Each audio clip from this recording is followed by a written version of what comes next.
So, what's good guys? Welcome sa ating Forex Training course. We are now in Module 4. I hope may natutunan kayo sa 1, 2, and 3 and I hope pinanood nyo yun.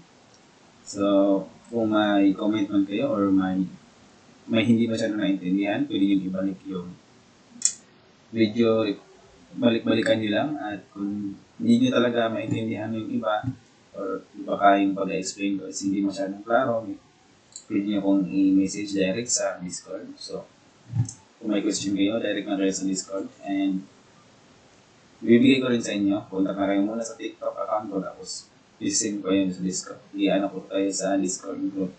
So, and then, I hope naman na klaro yung pag-explain ko sa inyo. Kasi, syempre, nagbayad kayo. At I want to make sure that mayroon kayong natutunan sa mga sa mga tinuturo sa inyo. And I hope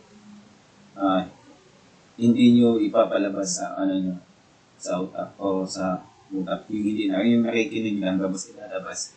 Huwag yun, dapat isa puso nyo yung pag-aaral nito. Kasi ginusto nyo itong pasukin. So, medyo marami na tayong intro. So, now, meron tayong types sa trading sa pag-analysis, type of analysis, which is dalawa. Which is meron tayong fundamental and technical. So ngayon, ang unahin nating i-discuss or pag-aaralan is yung fundamental analysis. So itong fundamental analysis is medyo hindi ito matagal na video kasi hindi naman natin iintindihin lahat kasi yung iba mga dapat pa sa economics eh. May alam ka talaga sa economics. Kasi ako for me, my side, hindi ako masyadong maalam sa economics. Wala akong kunti lang alam ko. And hindi rin ako news trade. Kasi malawa kasi yung news trade eh. So, but as long as meron, so even though hindi natin gagawin yung news trading or which we are called fundamental analysis, at least pag-aralan pa rin natin para may may sandigan pag nag-trade. Pag may technical analysis, i-combine mo yung technical analysis mo tapos fundamental. So, medyo maganda yung positions or mga entry. Excuse me. So, ngayon, topics, economic indicators, news and news impact forex. So maya ipapakita ko sa inyo kung ano yung mga website kung saan nyo titingnan yung mga news. So mostly, isa lang naman yung website na tinitingnan lahat. Mostly lahat. So let's start. Una is we need to understand GDP in forex. So what is GDP? Is gross domestic product. Is a crucial economic indicator that measures a total value of goods and services produced within the country's borders over a specified period. Meaning, ito yung lahat na kita ng isang country, kunyari sa Pilipinas, ito yung kita, gross domestic product, ito yung kita ng service lahat na nagre-regulate ng income sa Pilipinas lahat. Pati pag bibili nyo ng pagkain, investments, iba't ibang mga negosyo, ganon, mga business, investment, government, lahat ng kita, iniipon yan, which is yun yung tinatawag na GDP within only the country. So, ito yung GDP ng Pinas, ito yung GDP ng ganyan yung style. So, once maganda yung result ng GDP or ng gross domestic product, maganda yung result which is, with example, nandun tayo sa US, kung positive sa news which is good news, good, or sabihin na natin example na natin is positive or negative. Positive which is good, positive yung results ng GDP ng US. So ang mangyayari dyan is mag-i-increase din yung rate ng US dollar. Pag negative naman, so bababa din yung rate ng US dollar. So, ganun lang kasimple ang explanation ng GDP. Pag pag sorry. Pag inano natin sa forex, which is yung binibase natin is yung currency.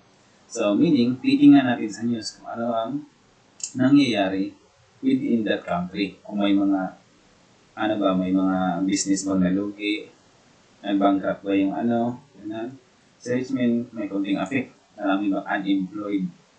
So, we need to study the microeconomic of that country, which you are, kung ano yung tinitrain nyo, kanya Japanese yen, USD Japanese yen. So, only both countries yung i-studyhan mo for microeconomic. So, ganun yun. I hope nag-gets yung ipag-explain ko. And so, we'll move on another slide. So, how GDP affects forex trading. So, yun na nga. Maano natin explain to, which is GDP report is essential for forex trader as it provides insight. So, nagpo-provide siya ng insight which is yun yung magiging result into conditions of economic performance. Result of performance, kung maganda ba o hindi. Helping them assess whether country's economy is expanding or contracting. Expand or lumaki or nagko-compress o bumaba. Ganun. A higher than the expected GDP growth rate can strengthen a country's currency. Kagaya ng sinabi ko, kung mataas yung GDP ng isang country, syempre, tataas din yung tataas din yung rate ng currency nila. And then, while a lower than expected growth rate can weaken it. So, kung mahina, bababa din yung rate. Ganun. Key components of GDP.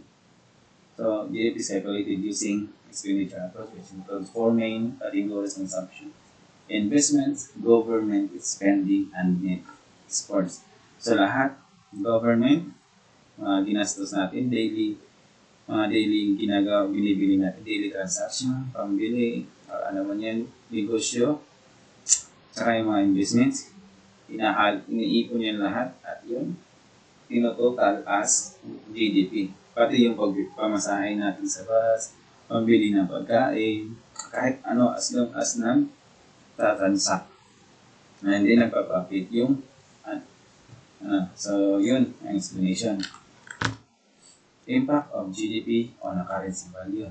So as a country's GDP growth rate can significantly impact its currency value. A strong GDP growth rate can attract foreign investors. So it can attract daw ng mga foreign investors and increasing demand for a country's currency and causing its value to appreciate. So, yun, positive side, it attracts more investor din. Kung maraming investor, maraming magbubuy o ganun, bibili nila. So, which is positive yung outcome ng currency. So, kung positive outcome ng currency,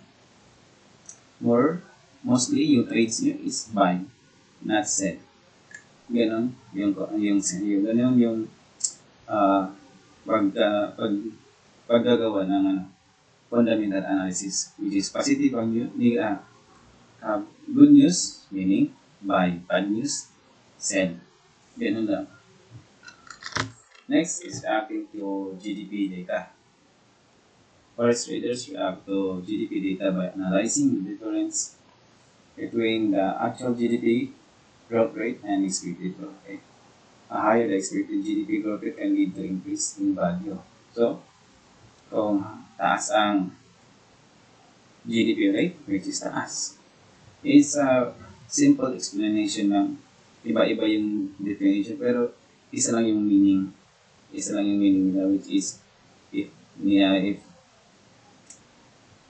positive yung positive, which is good side, good yung GDP, which is bad negative, which is bad side, bababa. Ganun lang yung term kung gamitin kasi may term pa na mas video professional opinion. So, the importance of GDP releases. GDP releases are significant events in the forex market, and traders closely monitor them to make informed trading decision. So, yun yung sinabi ko. It informs kung ano yung mga trading decisions nyo. If maganda yung GDP ng isang country na tinitrade mo, yung currency na tinitrade mo, which is yung gagawin mo, buy. Pag pangit naman yung result ng GDP, so, obviously, sell ka. Sell yung mga positions mo, hindi buy, which is you're against the news. So, huwag ka mag-opposite. Make sure you depend on the news, not opposite the news. Same side with the news, positive, buy, negative, sell. Ganun lang. Analyzing GDP data. Traders analyze GDP data by comparing the current growth rate to previous quarters and years. So, meaning, ina-analyze nila yung previous rate, maybe last year, and then current rate for this year. And then there's a forecast. So, doon, kung makikita natin sa website ng news, which is makikita natin is before, current, and forecast. Previous, and then present, and forecast. Ganun yan. If yung previous ng currency is an example, we have 91 yung niya, previous 91, and then the current present is 85, and then the forecast is positive 144, which is from nung nag-previous mataas siya, tapos nung nasa present na medyo bumaba. So, may makikita ka dun sa forecast, which is explain ko dito at dito. Right, so pakita ko muna ko itong tawag nito. Ito yung website ng Forex kung saan ka titingin ng news.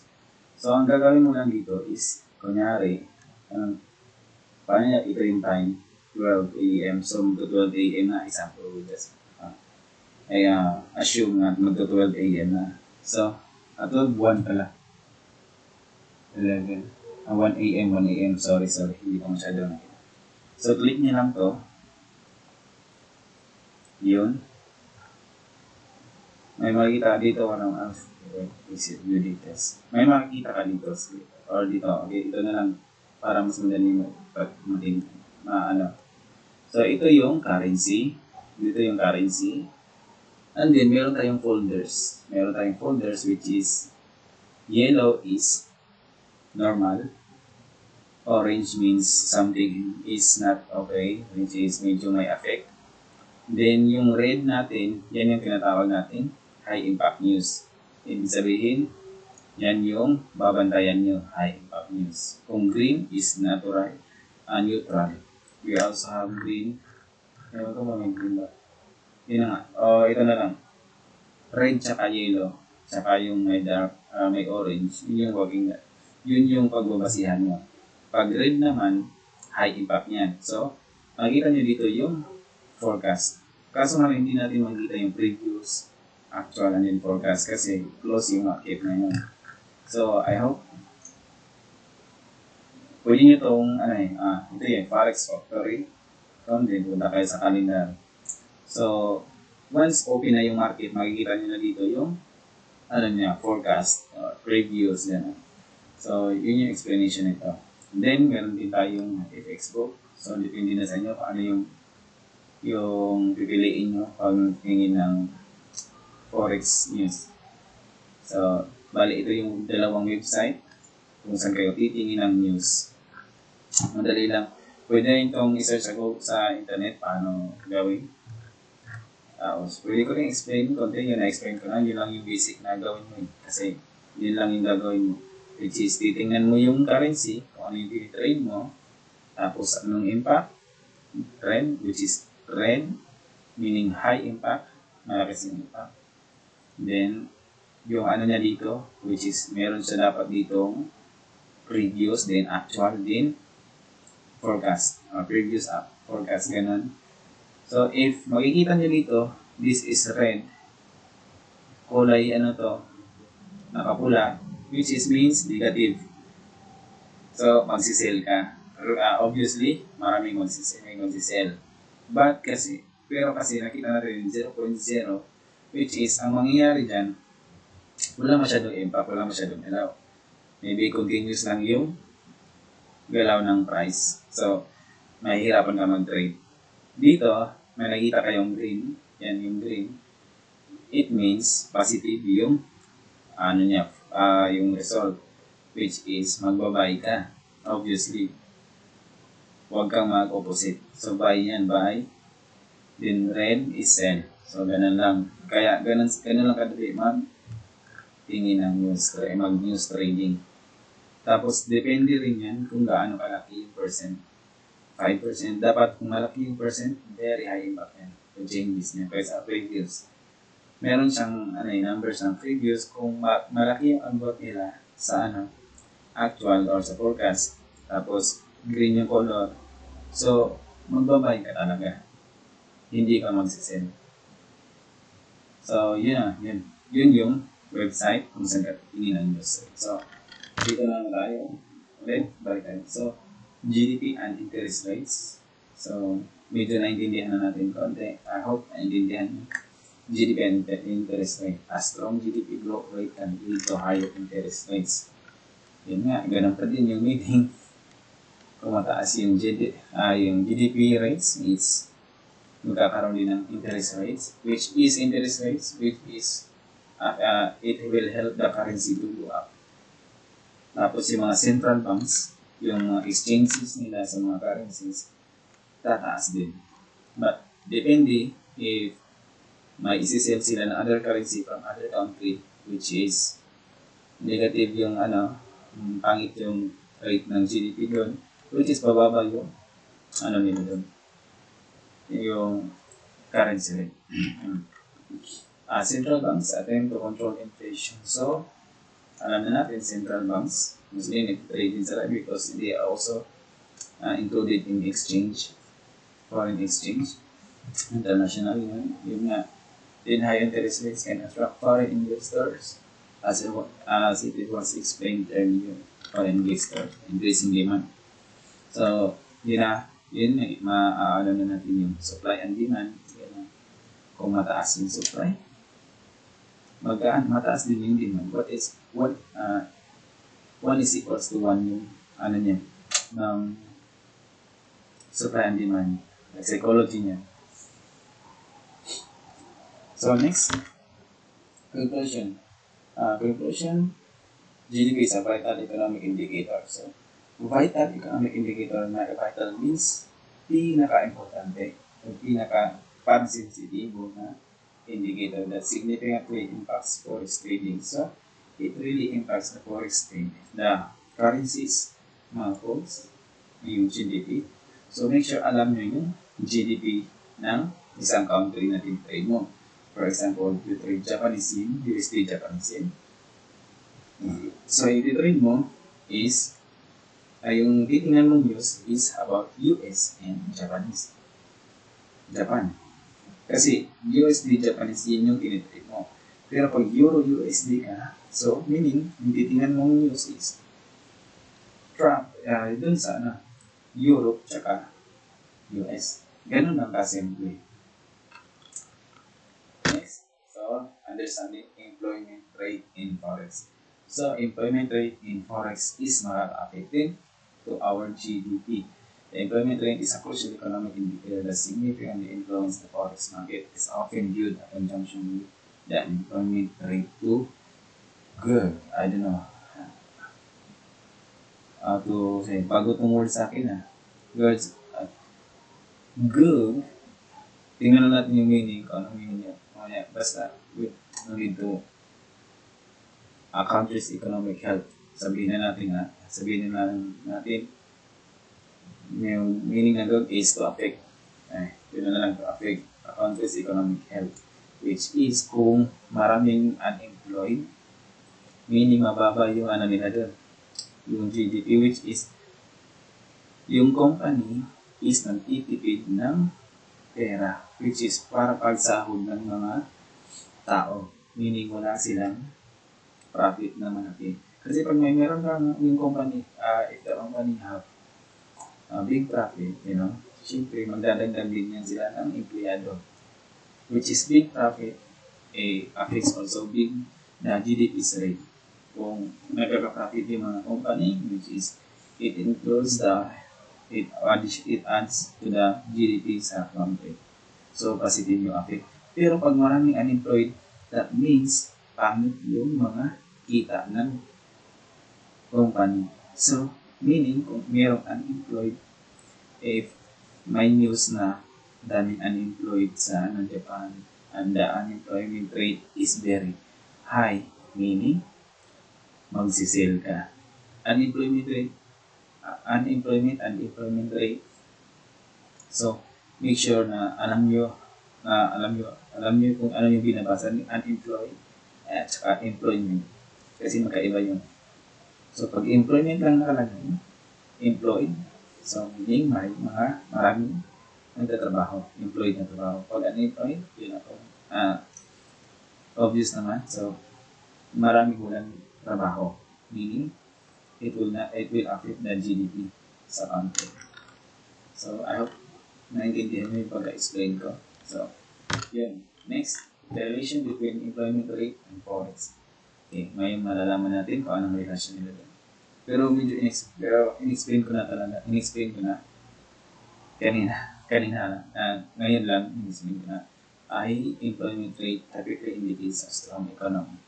Yeah, di ba? Strong economy which can lead to stronger currency. Pag malakas yung economy, pag merong employed, maraming taong employed, malakas yung kitaan ng negosyo, malakas din yung tataas din yung rate ng GDP, meaning tataas din yung rate ng currency. Ganun lang yung cycle niyan. Which is, madali lang intindihin. So, conversely, allow employment rate be signal to economic distress. Meaning, bababa yung rate ng GDP nila kasi walang kikitain, kunti lang yung kita ng company, hindi sila nag-hire kasi nagtitipid sa pera, walang masyadong kita, so hindi sila nag-hire.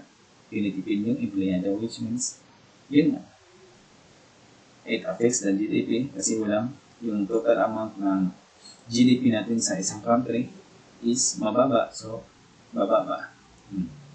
Potentially, weakening a nation's currency. So yun nga, may potential na ihina yung ng currency ng isang country. Central banks use internal data to shape monetary policies, affect interest rates, and subsequently influencing currencies. Ganun yung impact sa forex. Kaya yun, naiintindihan nyo na rin.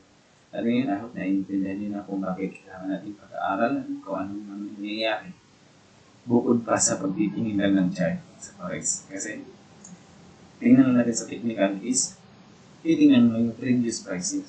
Hindi mo alam kung ano lang nangyayari sa country na yan, sa currency na yan. Kung good news o yung may mga good news ba nangyayari dun sa country na tinitradean mo. Kaya, dapat alam mo rin yan.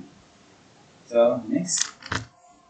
Factors influenced by employment rate. So, economic health. First, we have economic health. Employment rate serves as barometer for assessing a nation's economic well-being. Next, and central banks decisions. Central banks such as Federal Reserve, yung mga Federal Reserve Bank, use employment data to inform monetary policy decisions, which impact interest rates and currency values. So mostly, yung mga central banks ang medyo sa ganyan. Kasi iba-iba yung rate nila eh. Every banks have different rate. Or, konti nga. Pare-parehas sila kasi medyo konting sense yun for their own commission. So currency strength, a high employment rate can strengthen currency. And high employment rate can strengthen currency. Pag maraming empleyado, yun nga sinabi ko. It will strengthen the currency, it strengthen the GDP, meaning it will strengthen the currency. Next, interest rates. Yun, mga interest rates. Employment rates are closely tied to interest rates as central banks adjust rates. Response to employment data. Investor sentiments. Yung mga investor sentiments, yun. Employers can significantly influence investor sentiments with higher employment rates boosting confidence in a nation's currency. Pag maganda yung GDP ng isang country, maraming investor, which is maraming kitaan. Saka yung mga sentiments nila, yan, positive side. Mostly, pero obvious lang talaga yung yung galawan. As long as positive ang result ng GDP, merong magkakaroon ng investments, may mga invest na ganun, maganda yung employment rate, positive yung up yung employment rate, which is packet niya. Agit lang na agit yung price. So, yun yung style ng So next is impact on the forex market.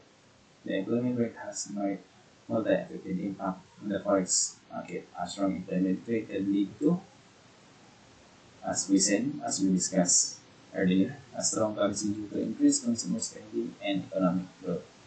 Next is higher interest rates, making currency more attractive to investors, which is pwedeng tayo, investors from another sa ibang country, kasi yung trading natin is more likely we also part of the investors. Pero tayo is retail, which is in and out from the market.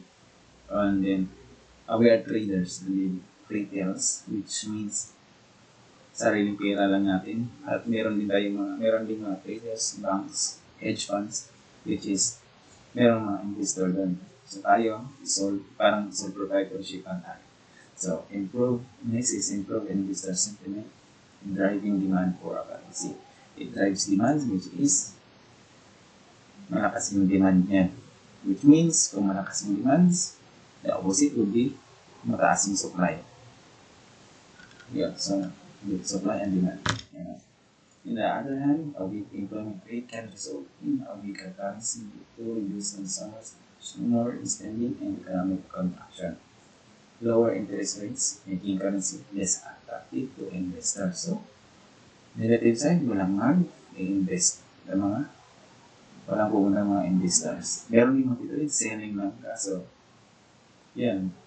But mostly, more are investors. Mostly is yung attract lang talaga is investors. Kasi we traders are going and out lang. So, negative investor sentiment reducing demand for currency.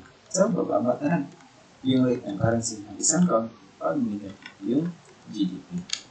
GDP means gross domestic product, which is all result, all total amount of profits sa consumer spending, business, investments, government, lahat.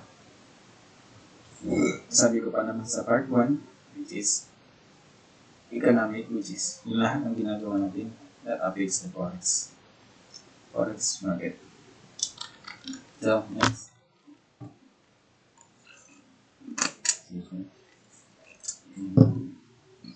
The employment rate is a vital economic indicator that significantly influences the forex market and its impact felt across various factors. So, no need to, because ganun lang din yung meaning sa understanding inflation in forex. So, inflation is a critical economic indicator that affects the value of currencies in a foreign exchange. Inflation is saying lang if what will happen to the GDP. Pag goods yung yung maganda yung employment rate, maganda yung gross domestic GDP rate, meaning may inflation na mangyayari. So yung inflation na yun yung tinatawag natin supply. Kasi yung mga investor nag-demand na yun, which is after the demand, may inflation na mangyayari, which is supply. Ganun lang. How inflation affects forex. Data has significant impact on the forex because it influences the decision made by central banks regarding monetary policy. So, already explained this one. So, no need to understand it because no need to discuss it because minention na kanina about central bank's decision making policies. Then, consumer price index. Yun. Dito yung pinaka-importante at pinaka-famous na acronym. dito sa Forex Trading News Fundamental Analysis, which is CPI. So, papakita ko sa inyo, CPI, Consumer Price Index, is a key measure of inflation. It calculates a weighted average of price for basket of consumer goods services. So, pagkakaano ko lang natin dito, ang intindihin natin is the word CPI, which is a very high impact news na mangyayari sa forex market. So, saan ba natin makikita yung CPI? Paano natin malalaman kung may CPI? So, madali lang. So, punta tayo dito sa Forex Factory, which is dito tayo manonood ng news trade. Yung CPI is makikita natin dito sa gilid. CPI, if yung news have CPI, ang mangyayari dyan is naka-red siya. Mostly have CPI, red folders are those have CPIs. Then, iba-iba pang mga yun ito. Example, this one, CPI, PPI. So, meaning high impact news yan. Doon mostly trade yung mga tao. Kung nakikita niyo sa TikTok, yung umakyat lang ng mataas sa glitan, tapos bumababa. Isang lang, yung nagbibiling sila ng account lang. Yan yung CPI. High impact rate. So, yun yung pinaka, nyo dito, babantayan, CPI, PPI. PPI hindi masyadong nagkaka-affect. So, CPI is more aggressive news. Meaning, isang candle lang mataas na yung impact. Sobrang taas yan, sobrang baba. Ganyan yung yan. So, yun yung CPI. Next, the relationship, between inflation and interest rates. So, there's a close relationship between inflation and interest rates. Kahit sabihin natin may definition to, inflation and interest rate, same thing. Positive side, umakyat, may interest, may inflation. Tumatakyat. Pag may interest, of course, may inflation. So, meaning umakyat. And when inflation rises, central banks often respond by increasing interest rates. So, ganun lang. Impact of inflation in the currency values. Okay, easy to understand.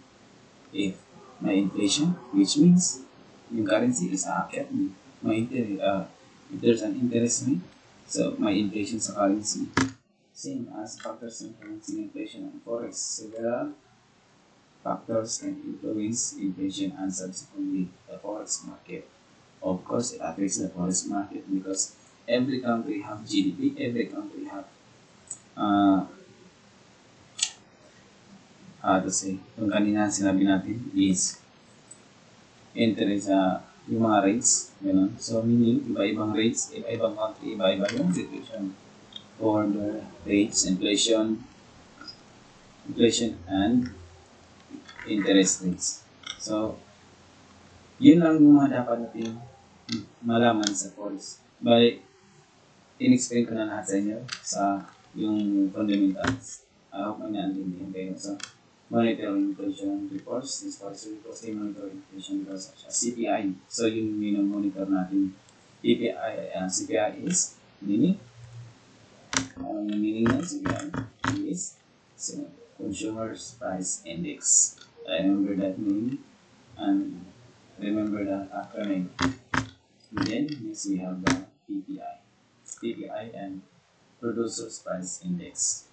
So, dalawa lang yung titingnan mo, CPI, PPI. Yun lang, pag nag-trade ka, nag-news trade, gano'n lang. The inflation data plays a crucial role in the forex market as the inflation data.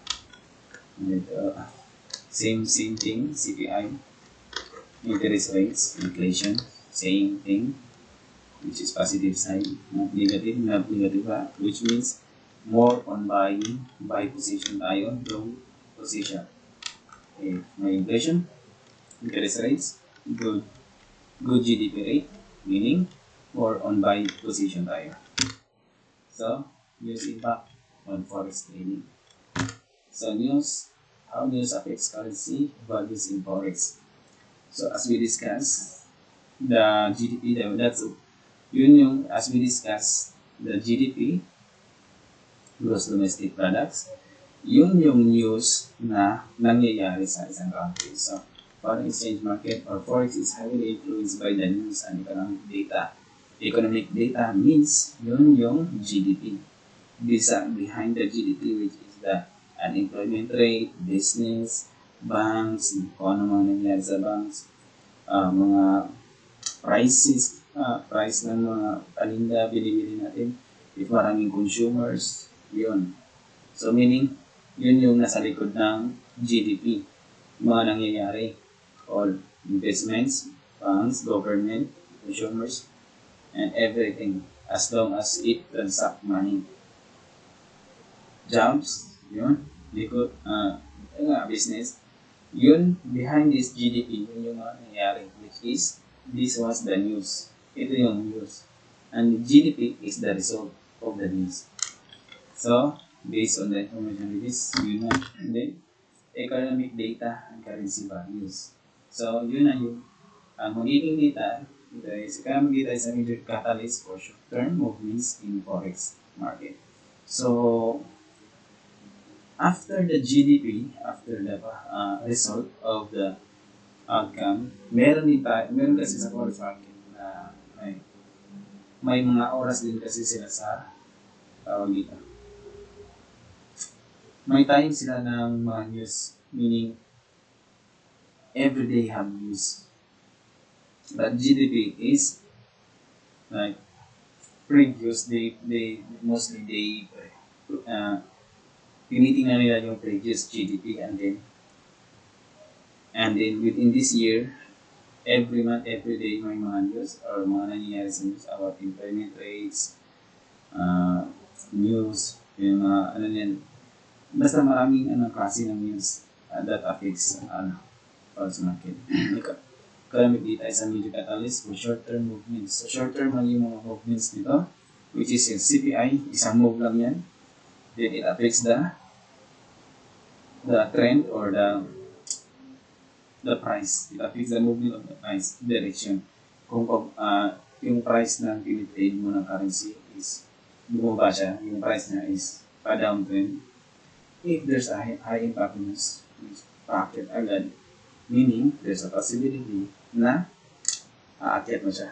More mag-opposite sa direction na instead of bullish, bearish, mag-bullish na siya. So, yun yung sense na, yun yung nito, explanation nito. Key economics indicator. So, yung sinabi ko, key economics indicator, which is interest rates, decision, inflation rates, employment figures, GDP growth. Pwede itong i-post kasi yung definition is already discussed earlier.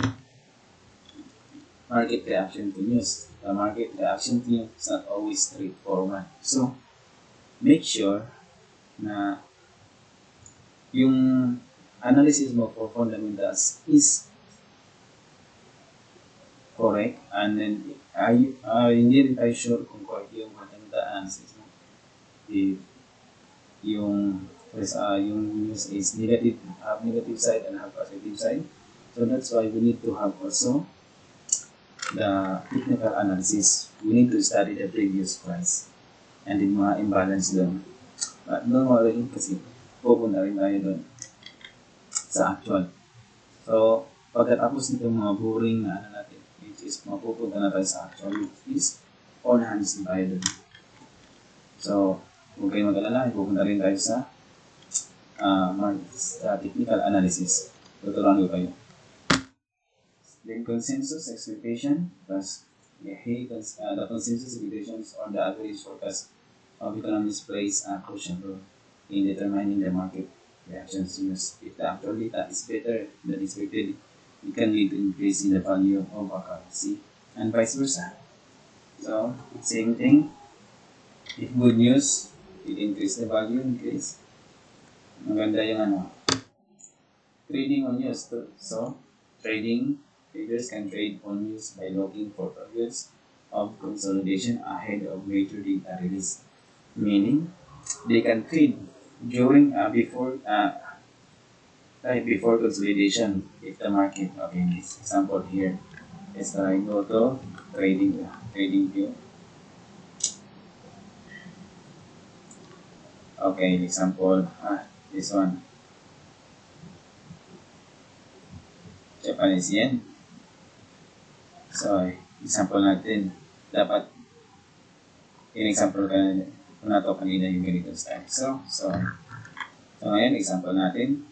So, before mangyayari yung high impact news, meron pa yung consolidation, which is kung ano man yung nangyayari dito sa price ngayon. Tapos, sabi dito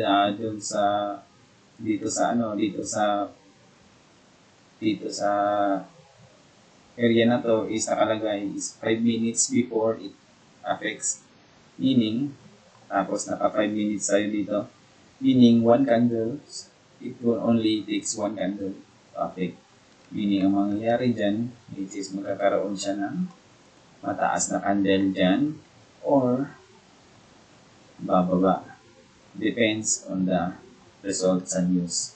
So, make sure na when you place a trade during the news is make sure if your position is long or buy, make sure mag-stop loss ka. You need to put a risk management, stop loss. And then if you position naman ng also short, mag-stop loss ka dito mga banda.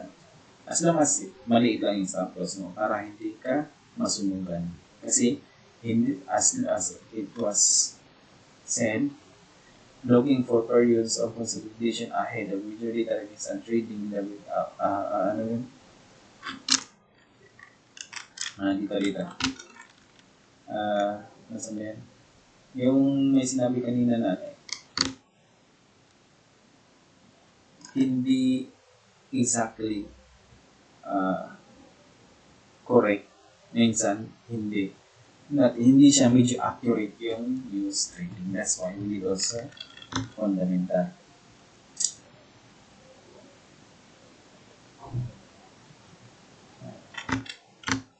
Saan ba yun? So, may binasa tayo kanina na hindi siya straightforward na yun na talaga yung result ng or yun na talaga yung result ng isang currency. Wait lang, balikan natin ha. So,